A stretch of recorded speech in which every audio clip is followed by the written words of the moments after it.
Ала сулугар сүрдәгүчүгө пенсионерга дарга жананалак көрәк спартакиада сагаланда. Бу спартакиада үтәде барда улустан 9 нәһлекелле.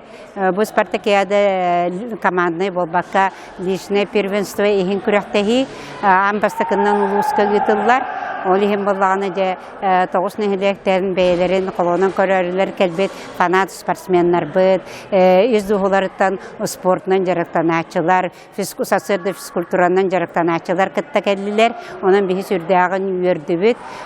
Бу көрәң оттан ким кайбы самый жөй көрдүрүлә, жокускай коракка пенсионерлар спартакиадалары көрәккә кирәктәхтер. Жо олихин олак йөрән көтөн тураннар белемнәнән туран кәлбеттерин ки көрә астынар бу көрәктәһи барар турар түгән ердә көрдәккә издухалардан олак ылсыган тураннар көрәктәстеләр. Оннигәннән тон бу ардак дибәккәләр тәкәлбеттерәтен әмие бу билән туран үшүгәгә хырдыка доровой боларга тартыгар жоннор болактар эди. Кинлер патриот тындактарын билдирелер, кинлери батыганнар эми оголора сиеттере барамын жолухан тураннар спортнан жарыктаналаргар, жололук катарды халларгар бие хоколор болар жоннор.